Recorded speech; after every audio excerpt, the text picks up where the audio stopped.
How's it going, everyone? So before we dive into the episode, I really want to say thank you to everyone that is listening in, that's tuning in, that's enjoying this content and getting value from it. I really love that. That's why I do it.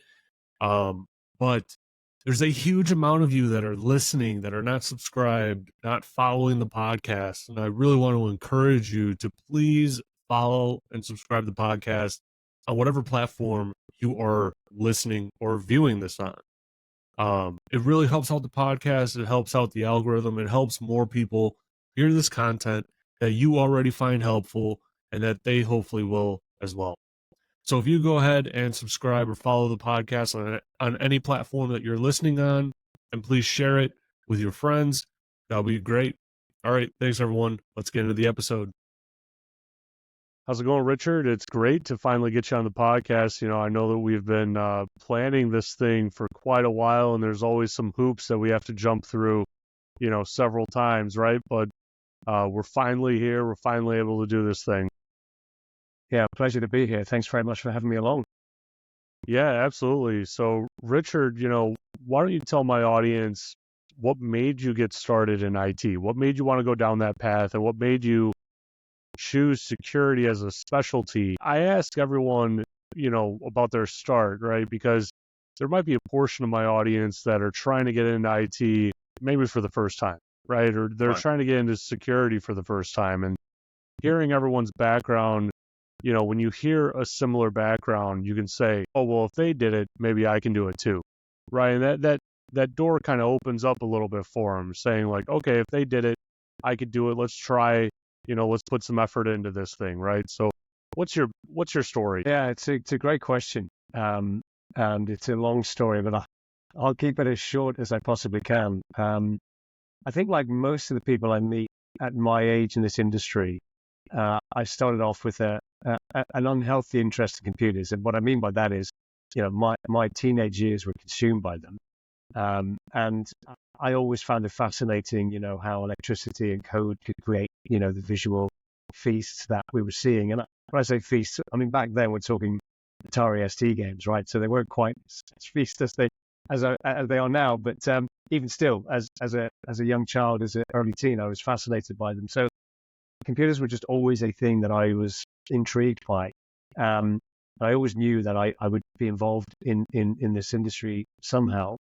And then one thing led to another. Funny enough, I actually went to uni and studied psychology. I didn't even go into computing science, which is kind of crazy. And some may argue, how useful was that in my career? It's been very useful, let me tell you. Having a psychologist background has really helped. But I landed a role at a major bank, which is an American bank, but here in London. And I was replacing toner cartridges and doing what apprentices do. And then finally got into the team that managed, the Windows networks, the DOS as well back in the day in NT. And then got an opportunity to go into networking and into, creating firewall. And again, back then it was IP tables on Linux firewalls. But then got into, more of the modern sort of firewalls that we know today as time went by. And then got a great opportunity to join the vendor space, and which has always been an interesting space because I think in the cybersecurity arena, it was historically the most cutting edge place to be, right? If you worked for a security vendor who was kind of creating new products and innovating, you'd always find yourself sort of playing with the latest tool sets and doing the latest things. Now I think that has shifted massively. You can still be very innovative at a customer as much as you can at a vendor. And one thing led to another, and here I am, 26 years later, field CISO at a current company, Rubrik, and taking all that experience. And by the way, not a huge deal has changed. Let me tell you that. I mean, 26 years in, yes, automation is far more rife than it ever was, and yes, there's a lot of capabilities around machine learning and stuff like this, and but actually the way that we do things, the types of attacks we're protecting ourselves from, have just become more sophisticated, but pretty much a very similar bag. And there we are. And that's kind of what I've been doing over the last 26 years. So that's how it started, and that's how I've ended up where I am. Huh. That's really fascinating, you describing, what piqued your interest, right? Is that electricity combined with, some code right, creates this visual picture, right? And it was just an Atari, but at the same time, like when you really think about it, I mean, you never really see electricity. You always see the end result. Right. And if you do see electricity, you're probably getting, shocked by lightning or hit by lightning, which is not something that you want to do, right? So Right. it's an interesting relationship like that, to be able to kind of like piece that together in your head kind of shows how deep of a thinker, you were even at that time.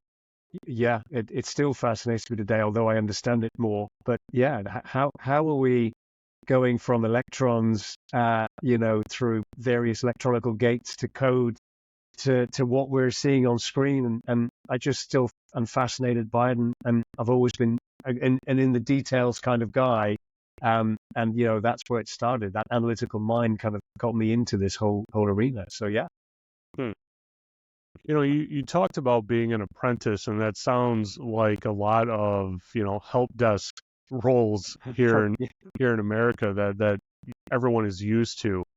And that's an interesting distinction that not a lot of people understand, right? So in Europe, you're expected to go into an apprenticeship where you're trying out that career and you're getting the experience that, later on down the line they're looking for, right? These companies are looking for.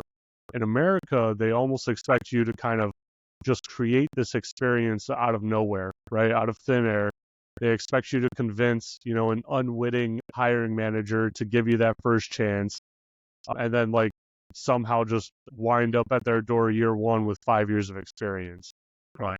Why do you think that difference in mentality exists, right? Because so I studied German when I was in college. I didn't really study it, but it was a requirement, right? So I kind of partook in learning German, and we learned about the education system. And the education system, like right from the beginning, is kind of gearing you towards what you want to do, where you want to go, right? And I always found that to be extremely beneficial, because here in America, they're kind of just like shoving all this information down your throat. It's up to you to figure out what you want to do with no real context of anything of what it is, right? Like when I was in high school, I wanted to be a doctor. I got to college and I couldn't get through chemistry, right? And for some stupid reason, I wanted to be a doctor, and I would pass out when I would do blood tests, right? So, like it's just it's a different mentality. It's a different way of thinking. Why do you think that there's just a difference there, I would say?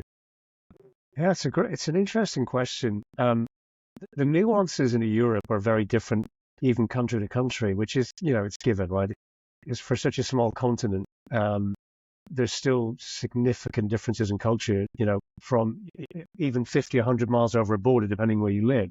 And it's the same in education. There are education systems in the Nordics, for example, that don't really force any particular subjects on children until they reach a certain age. And it's all about kind of allowing the child to kind of feel their way into an area of education and academia that suits them. Then you've kind of got what the UK do, which is a very structured, regimented system of learning. And these are the subjects you'll choose until you get to the age of 15, and then you get to specialize, and then you go into what we call uni, but there's no difference between college and uni, across the pond. And that's kind of very, very similar across most of Europe, that kind of system. But I suppose the education system, the biggest differences we find is you're allowed to specialize earlier on through, in the UK, for example, they call it A levels. So once you've left the kind of secondary school education, when you're about, as I said, 15, 16, you get to choose 3 core subjects or 4, depending on how much study time you want to have, after school hours. And that allows you to start specializing before you jump into a very big and commit to a big degree, for example, in a very specific area. And I don't know why that's so different between, what we're seeing in America and first what we're seeing across Europe. There's no reason for it to be that way. But it certainly does change the employment process to a large extent. And what I mean by that is a lot of the people that are taking apprenticeships, as you rightly pointed out, Joe, are going in with a very different mindset. It is more of a assessment of whether the company or the role is right for them. Whereas what I found, and I have worked in North America for a number of years, I've done various projects with the Department of Defense and US Navy, and I've worked with apprentices in those roles as well, is that it's almost an expectation that as an apprentice, you are going to be in that career. That's the job that you do, and you kind of just get on with it. And there's no real assessment of whether it's right for you. You just kind of fall into that pathway. Whereas for some reason in Europe, people will do multiple apprenticeships. And in fact, you see it advertised loads over here if you're looking for roles. There's all sorts of companies, from airlines to car manufacturers, to petrochemicals, to pharmaceuticals, looking to openly let you, and they run small apprenticeships, 3, 4, 5, 6 month apprenticeships. And it's not uncommon for somebody at the age of 18, once they've left the A levels, to go and do a year or 2 years worth of different apprenticeships to see what they like. So it's definitely different, and it shouldn't be, because I think it's a good way to approach the decision that you're going to make that will essentially affect the rest of your life.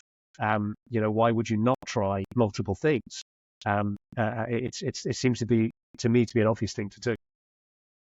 Yeah, it's interesting question or situation for sure. I remember when I was in college, the big thing was internships, and I'm sure it still is here in America, right? Like, that's probably the closest thing to an apprenticeship that you can get to. But at that point, you're probably doing an internship in your course of study, right? And studying a topic and doing a topic are two totally different things, and so it just opens the door for, you making bad choices and having to like redo things, and then you're in a situation you don't want to be in.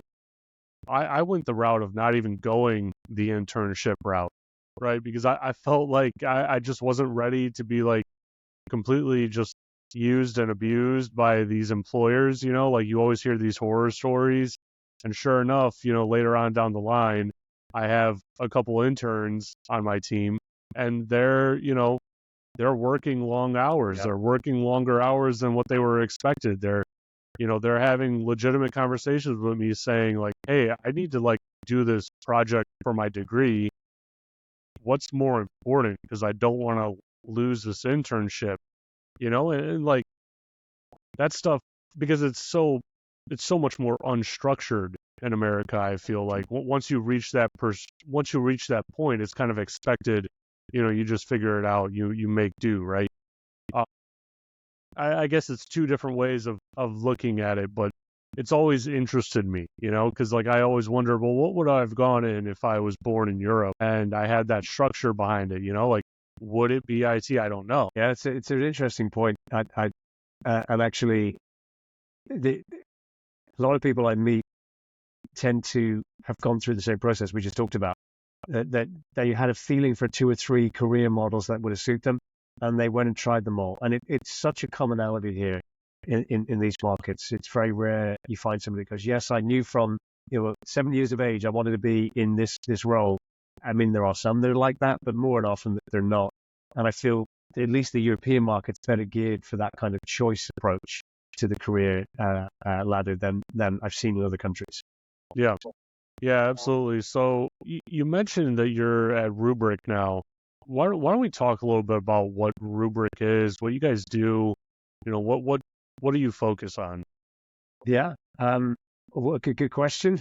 And it'd be good to give you a brief overview. So essentially, Rubrik is a vendor that had made our name in modernizing significantly the game of backup and recovery. And we kind of took customers on a journey back in the day when they were storing data in legacy systems or backing up to tape and sending those tapes off to a different location. And then when the worst case happened, they needed to recover, they'd have to get the tapes back and then rebuild all of the servers and systems.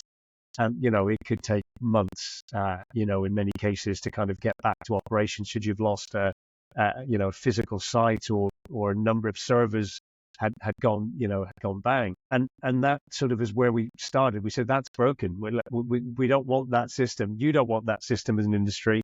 If anything goes wrong, you need to be able to spin it up within hours, if not sooner. And 10 years, we did that very well and became the success that we were. But halfway during that journey, we decided, well, we have this data. Customers are using us from a resilience perspective. We've got this architecture that allows us to ensure, zero trust and immutability, so things can't be changed, and also the ability to look into the data and ask questions of it, right? And do things on data at rest that people weren't doing. Because a lot of the security industry is focused quite heavily on the real-time detection. Let's catch the bad actors in the act. Let's catch them red-handed. Let's prevent it from happening, right? And well, we played that story out for long enough to realize that's not going to work, and it hasn't worked, and it isn't working. And so at Rubrik, we said, well, let's give customers the ability to look into that data and look for things like ransomware. Look for anomalies that may well lead to something that could be a pretty bad day or potentially a breach that's about to happen. And if it were to happen, also allow them to look in the data to say, well, where did it start, right? Where was patient zero in this incident? And therefore, that would allow organizations to be able to recover just what they needed to recover. And they wouldn't have to do a complete, monolithic recovery of everything, which again takes you back into the weeks or months time frame. And then built on that. So now we're on a mission to secure the world's data. We have a platform that provides not just data remediation, but now the data observability piece.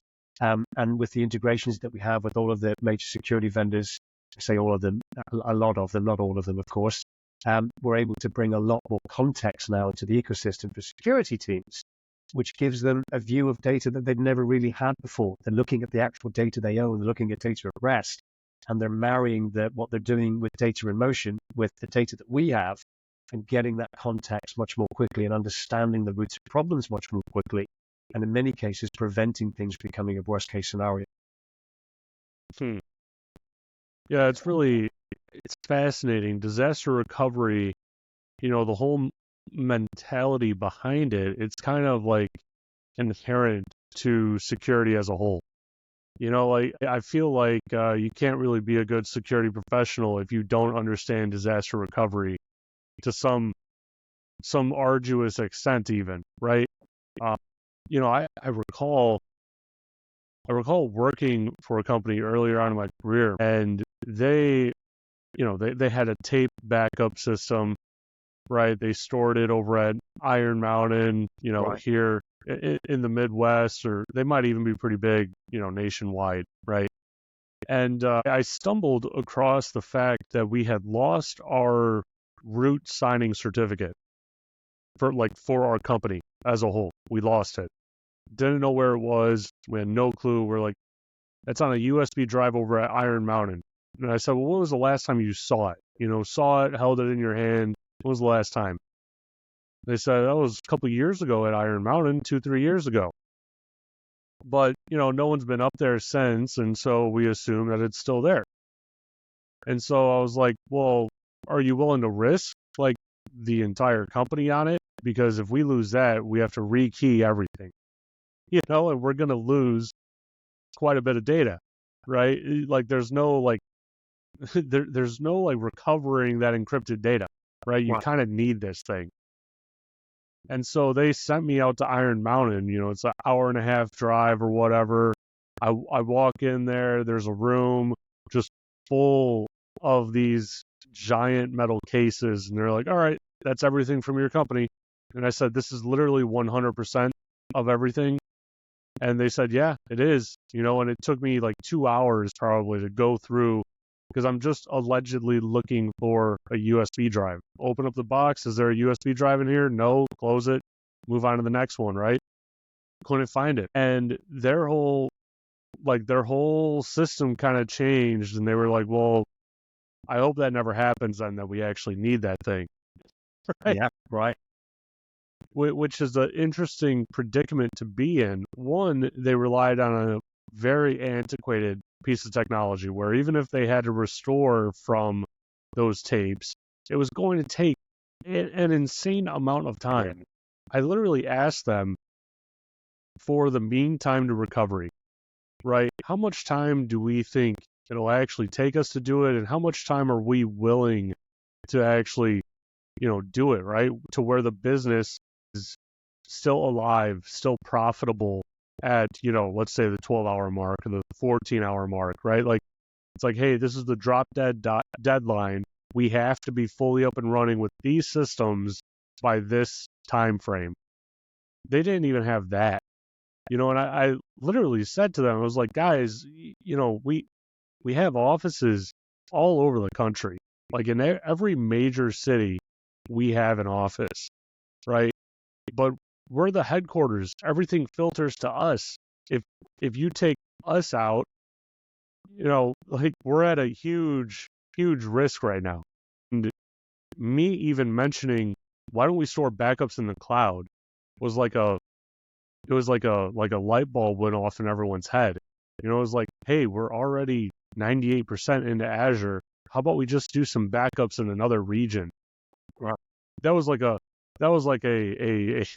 like a insane idea to them. They were like, oh my God, we never thought about this. And I'm just sitting here like, guys, this is security 101. Yeah, absolutely. And it's funny, organizations don't really understand how painful that process is until something happens. They have to go through it. And I still find it fascinating this day and age that I still speak to customers that don't understand that. And it's taken regulation change. And in Europe, there's been a lot of regulation change, but it's the same in North America with the SEC to say, listen, businesses, stop thinking legacy here, because we've all been through the pain of having to run to Iron Mountain or whoever it was, physically get this data rehydrated onto platforms. If a bank is not operational, Bank of America, whoever, for in more than a day, I mean, I don't know what stake in the economy that bank has, but I can give you an example. Barclays Bank in the UK, it's 32 or 31% of the UK economy. So that's down for a day because they've got to go and do legacy backup recovery. That's how much it's going to cost the UK. It's going to affect people being able to buy food, being able to get paid, right? And everything beyond that, right? Businesses can't transact. I think that's what the world's waking up to now. It's like we can't have to our critical infrastructure these outages. So we've got to do something about it. We can't rely on the stories that you just shared there, Joe, and that I've seen day in, day out, in not just Rubrik, but in previous roles. It's something we have to think harder with. Yeah, it seems like the industry that is impacted by this type of scenario or an attack that can be easily recovered from backups, I'm thinking about ransomware attacks, right? The industry that's probably affected by this more than anything is the healthcare industry. And, I have an 18-month-old at home, right? And so the first part of this year, I mean, we were in the doctor's office every other week, like the kid got a cold, she got a fever, shots, all that sort of stuff, right? I mean, you're in the doctor constantly with a new kid. That is something that I was not told beforehand. I wish that was in the book, right? Yeah. And it was pretty early on in the year. I guess the parent hospital of the doctor's office that, my kid's doctor was at had gone down due to a ransomware attack. This is a privately held hospital. It's not like public information. It doesn't have to be public information, right? And they were down for something like 2 months, right? It was like 2.5 months. They were completely down. And I mean, hard down. Like they were making appointments day of only, and it was monitored on a pad of paper. And if they lost that pad of paper, then they didn't know who was supposed to be coming in when, right? And that is extremely stressful, right? Because it's probably the largest, it is the largest children's hospital in Chicago, right? Probably not in the country. There's probably a couple others that are larger, but still, you think about the parents with like, sick kids that have cancer or something like that, right? And this is one more thing that goes on top of them. This is a children's hospital too. Like they don't charge the families. If your family is, poor or not able to afford a treatment, they don't charge you, right? Like you still get the treatment, which is a fantastic thing. It's something that, seeing my parents go through that with my younger sister, I mean, that's a godsend. Like that is something that you absolutely need. And for an attacker to attack a children's hospital of all things, you know, that's that's heartbreaking. That's gut wrenching. It's like, guys, you could attack an adult hospital, adults like all day long, but children is like the worst thing. And then for that hospital to be down for so long, I mean, thankfully, right? Like my kid wasn't like really sick with anything, like it was like, oh, okay, she, has an ear infection again, right? But I couldn't imagine the stress for those families that do have, much bigger problems, and this is now impacting them.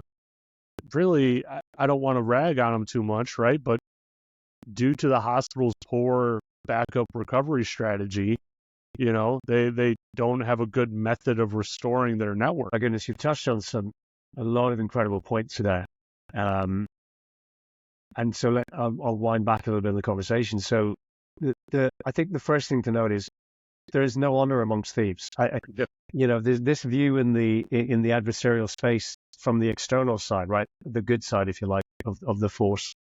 That they won't go after children's hospitals. They won't go after whatever it may be.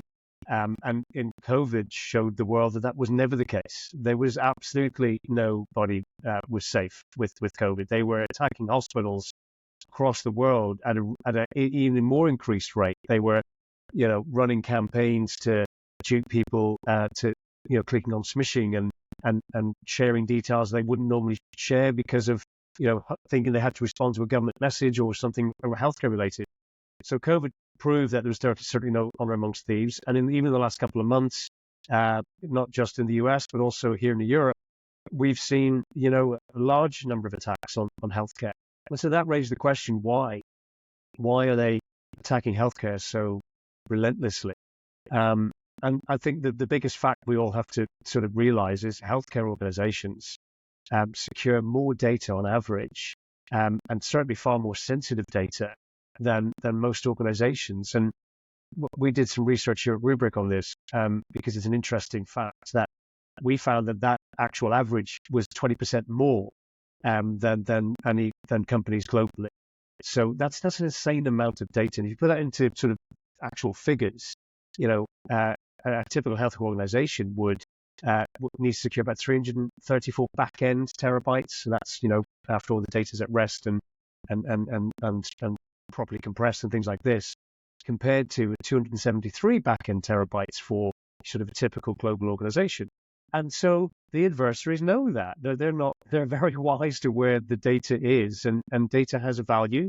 And even if hospitals weren't to pay the ransoms, for example, that data can still be sold via some very sophisticated ecosystems in the adversarial space. And I had done some research a decade ago, and I every couple of years I refresh this research.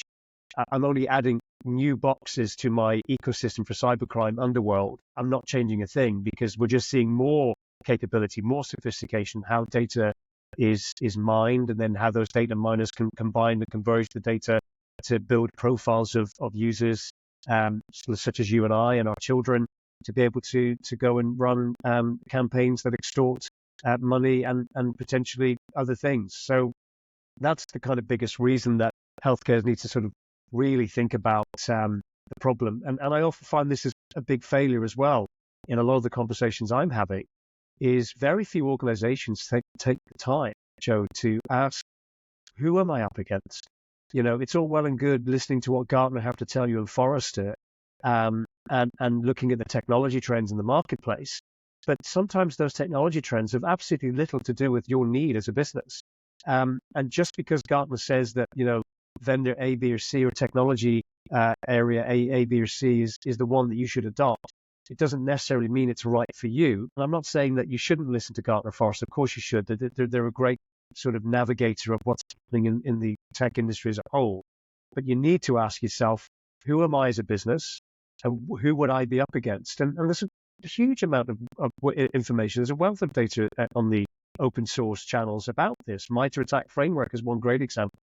It talks about all the APT groups that it knows about.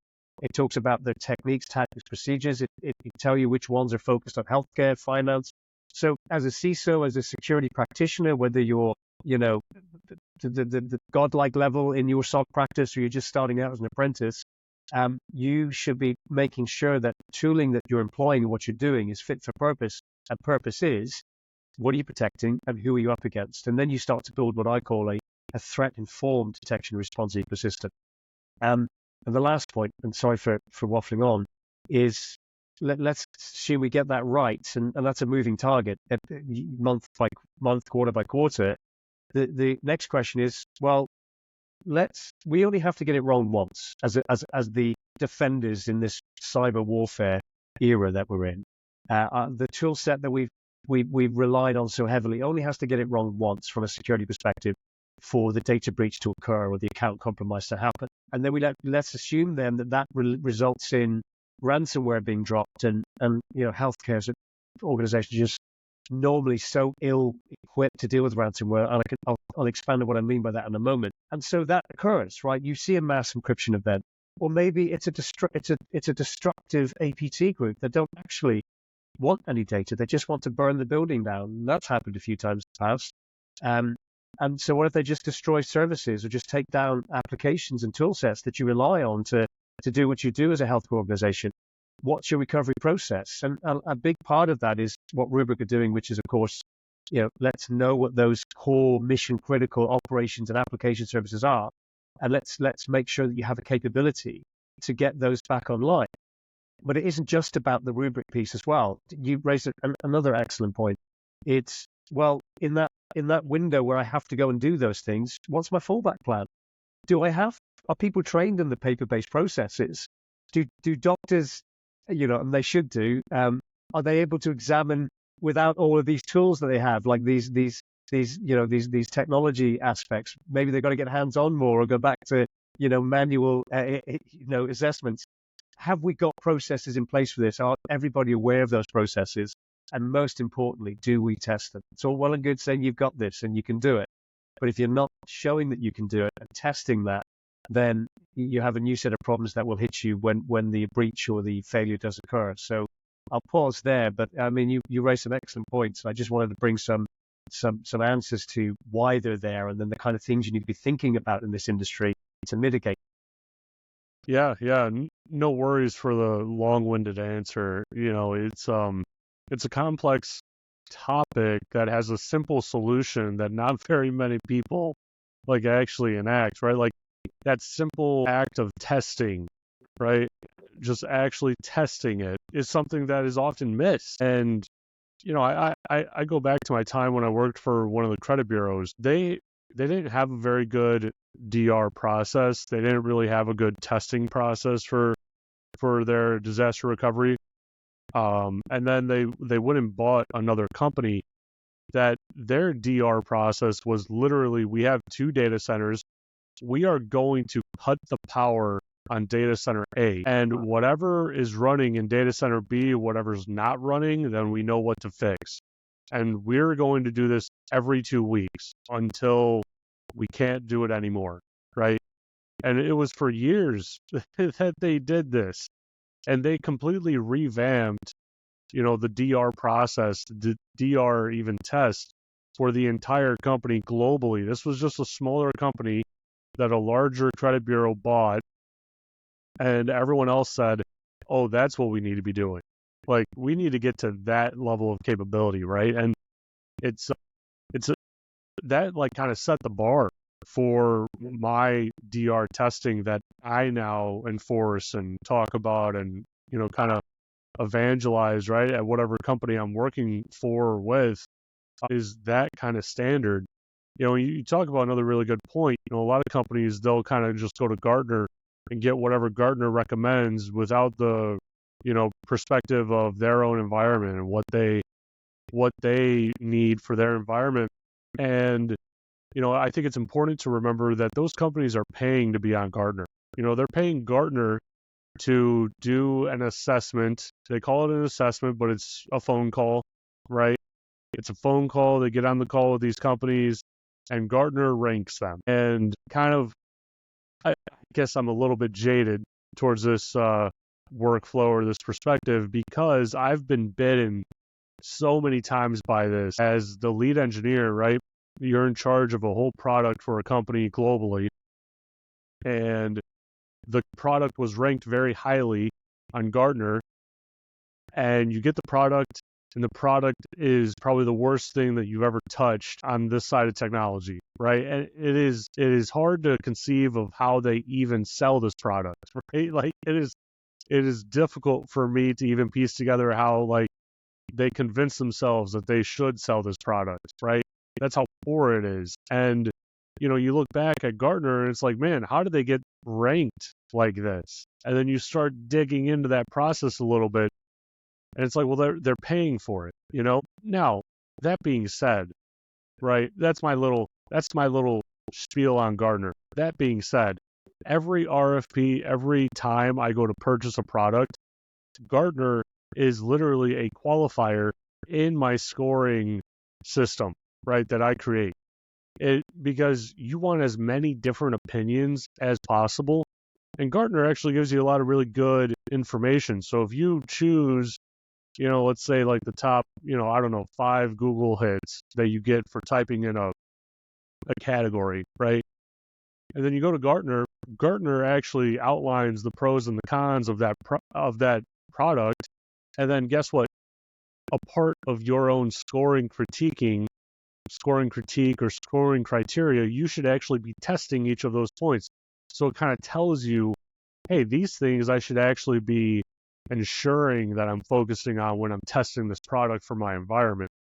So it is very valuable.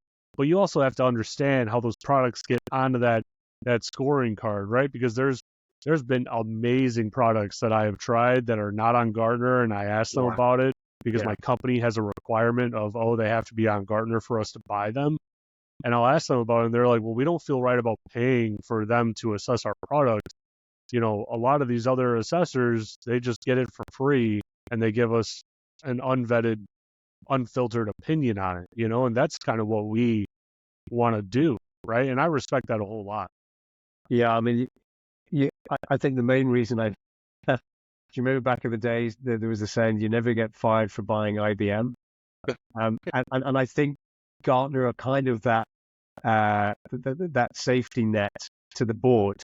If you've made a decision and for some reason there's been a fail to deliver on whatever the audit, regulatory, or functional outcome was, you can say, well, Gartner had it as a top right vendor. The peer insights had phenomenal feedback. We couldn't have predicted this. We tested it the way that we were supposed to. And you kind of got a little bit of a fallback to say, well, I kind of followed what I was told and I had to believe, because you don't know. And to your point, there are some great products that are below the Gartner threshold for getting into a Magic Quadrant. You need to have a specific amount of revenue, for example, as you know. And that means the very early adopter startups potentially get missed, which have some great products. And maybe that's not a bad thing at the moment with all the AI stuff that's happening. Oh my goodness, every other company does something about AI. Maybe we need that sort of that gatepost, because the Gartner Magic Quadrants would just be this big black blob of ink, because there'd be far too many companies to try to discern from.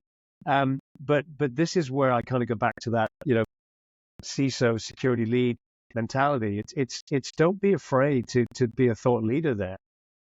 If you really have done the homework on what you have and where it sits, and then who you're protecting that data and those assets, and assets are people like you and I as well, right? Not just data and IT tool sets. If you've done that homework and you find a technology, a solution, a service provider that meets dead on the need that you have, then you have taken a risk-based and a threat-informed based approach to the problem. There'll be no board that will come in and hold your feet to the fire for you making that decision for the business. And people just need to get a little bit more confident with that, because tribal knowledge is good. And we've all learned, and there's a lot of companies licking their wounds still from attacks and threats. And there's great write-ups on all of the breaches that you can think of about how it occurred and what happened to learn, right? There's a very famous Irish playwright, a guy called Oscar Wilde, which some of the viewers stroke listeners may know. And he has one quote which I use almost all the time, which is wisdom is knowledge without pain. And so what really I mean by that, and I think what Oscar Wilde meant, is learn from other people's mistakes. Don't be a fool, right? Listen and know what happened and build an ecosystem that's based upon your business need and not following the pack, as it were. So yeah, it's a great point. It's an interesting area. There is no right or wrong answers. If you want to stick with the Gartner, the Forrester, the whomever, that's okay. But I would say, the attackers know that most organizations follow that, and it almost gives them an easy map of the kind of technology they're up against. Wouldn't it be great to keep them guessing and working harder? We've got organizations building platforms and adopting security tool sets that may not be mainstream, but are absolutely laser focused on delivering the business outcomes they need. Make decisions for the business, not based upon what the industry's doing. Yeah, it's fascinating how basically every company has an AI component to it now. Like it kind of just like sprung up over the last 2 years or whatever. And I remember when I was getting into like security, and the key buzzword was next gen, right? Well, next gen came, and now that buzzword kind of died, and now it's all AI. And it's, I'm sitting here, and I remember, just vendors daily pitching me, and next gen was always in the pitch deck, always in their vocabulary. And when I would actually look at the technology, there was nothing next gen about it. It was like, your solution is a little bit smarter now. That's not next gen. Like they're calling like legacy firewalls next gen. It's like, guys, there's nothing next about this. Like it is literally a yes or no question in your firewall, and that's that. So I just say that because it's interesting to see where the market is going and everything. But as a professional, I always take a lot of pride in recommending the solution that's right for the company. Just from a I always kind of lean on the technical side, right? What's technically the right solution? And I probably get a little bit too vested in these products, right? Because I started liking them. I'm a tech guy, right? Like, you show me a good piece of tech, I mean, I'll dive into that thing for weeks. Like, it doesn't matter, right? But, you give me some bad tech, and that's maybe the number one cause of my anger, right? The number one cause I'm bald now is bad tech, right? It's just an interesting situation, and I think that the healthcare industry, to tie it back to healthcare, you said that they have a significant amount of data that they're securing every single year. I feel like that industry is ripe for innovation, and it's an industry that they're probably a little bit nervous for innovation because they're dealing with lives, they're dealing with, legitimate actual lives of people. But I feel like they could take a lot of lessons learned from the baking industry because, to your point, right?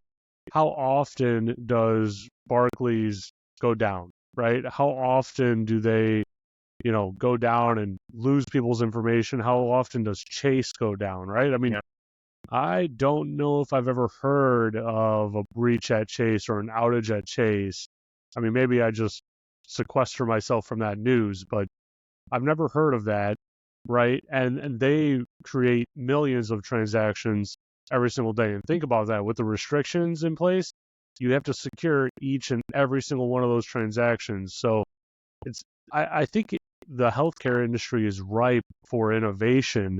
It's whether the board will accept it or not, like that's kind of the big struggle, I guess.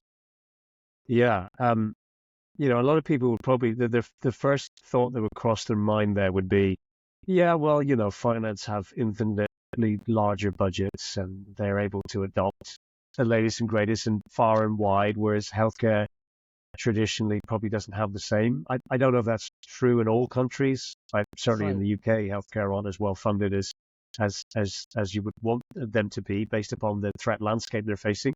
And I think globally, yes, maybe healthcare doesn't have quite exactly the same sort of budgets to spend as finance. But to your point and to our discussion here, it isn't about bigger is better, and spending more money doesn't always give you the types of returns that you're after. It's about focusing the right tools and technologies. But then you ask, well, how do you choose that? And so what's the root question? And it is back to original point. What do I do as a business? And what is the worst day for my customers? Because your worst day for your customers for certain businesses isn't actually really that bad of a day, right? If you're a gaming company, you go down, okay, they don't get to play their game for half a day. Is that really going to stop the world from turning? No. But if you're a healthcare organization, to your point, and you can't, run your scans, you can't do blood analysis, you can't even check patients in, let alone all of the medical interventions, that's a bad day for your customers. So how do you mitigate that? Then you start to ask yourself the Jordan Peterson-esque questions, right? If you're into this guy, would you sit at the end of your corporate bed and ask yourself the tough question, what's the worst possible thing that could happen, and what would I change about it? And this is where boards probably aren't getting that level of pressure from the C-suite. The C-suite aren't saying, I've analyzed my business, I'm a hospital, I'm a finance company, and I've identified the 4, 5, 15, 20 critical business pillars or important business services or minimum viable business lines, and they rely on all these things. And all these things either do or don't have the right level of resilience capability they need. And once you've identified that, now you've got a blueprint on what you need to do to withstand the storm, because the attack will happen, right? So your job therefore in cybersecurity and IT ops is to just get back to operational state as quickly as you possibly can and know what the blast radius of that attack was, whether it's ransomware, whether it's malware, whether it's something else. And you're not going to do that by just saying, right, this technology, let's just keep layering them on top of each other. You're going to create, I think you remember the old saying, let's find that needle in a haystack. And now we have an industry problem. And I say now, it's been a problem for the last decade or so.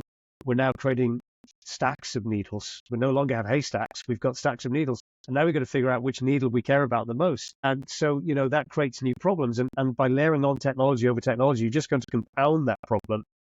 But you don't need to have that issue, because if you go back to what keeps the lights on for our business, for our customers, please ask the question about customers, because a lot of organizations don't think, I think, enough about customers. I believe they're just too hyper-focused on the intrinsic factors of what make their business run, and they don't think about what would happen to customers if they suffered an outage in certain aspects of their business, because that's really important in wherever you're serving, healthcare, utilities, things like this, and know what they are, and then ask, can we recover in all of these different types of scenarios, and spell them out. And if you don't know what they are, go look at the outages your competitive businesses have suffered, because they're the same ones you might face, and then go and find out where you have weaknesses and where you don't, and then go and fix them. And if fixing them means going to Gartner to get an idea of the technologies that are available, great, but at least you're now going to Gartner with the question that's based upon business need, and it's not just about trying to follow the technology hype cycles. Yeah, that is a really great point there. To backtrack just a little bit, you're right. The argument with hospitals is always, we don't have the money, we don't have the funding, we have much larger or much smaller budgets than banking and whatnot. And that's probably true in most of the world, right? Because it's like healthcare is free, in basically the rest of the developed world, but it's free at a cost of something, right? Like you're giving up something in some cases and whatnot. Like, they still have different levels of coverage or service, right? But in America, it's like, my wife earlier on in the year, she got a chest x-ray, right? They charged us something like $10,000 for that chest x-ray. And I'm sitting here like, this machine is probably 10 to 20 years old, right? There's no way you bought it yesterday, okay? Unless we have terrible luck, there's no way you bought it yesterday. So you 100% paid that off just by doing simple math in the first year of owning it, right? So what's the 10,000 for? Thankfully I didn't have to pay that much money, right? Like my insurance, negotiated it all down and all the other rigmarole that happens in America, right? But it's like, where are you making up these numbers? Because if just getting basic things done, like a, antiseptic like towelette, right? Like it's like $50. You go on Amazon, it's 30 cents. Yeah. So I'm sitting here, it's like, guys, what provider are you going to where it's $50? Because I could buy this same thing right now for 30 cents, And so I think in America, that is starting to become a a more difficult argument, right? Because of that, because everyone is starting to become more hyper aware of like, wait a minute, you're charging me for what? You're charging me how much for that 2-second thing that you did? Like that, it's just insane.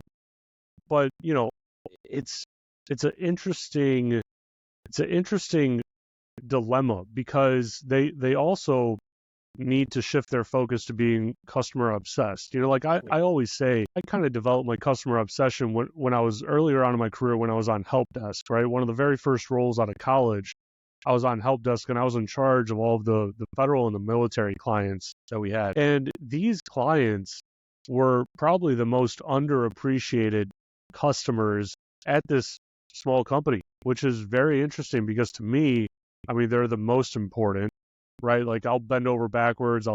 There was several times where it was like literally Thursday, 7 p.m. Hey, you're flying out tomorrow, 8 a.m. We just paid for your flight. Like you're going to be there through the weekend and all of next week, right? And, to me, that shows that customer obsession where it's like, yeah, I needed to be there. I needed to do that for my customer. I needed to provide that service for them.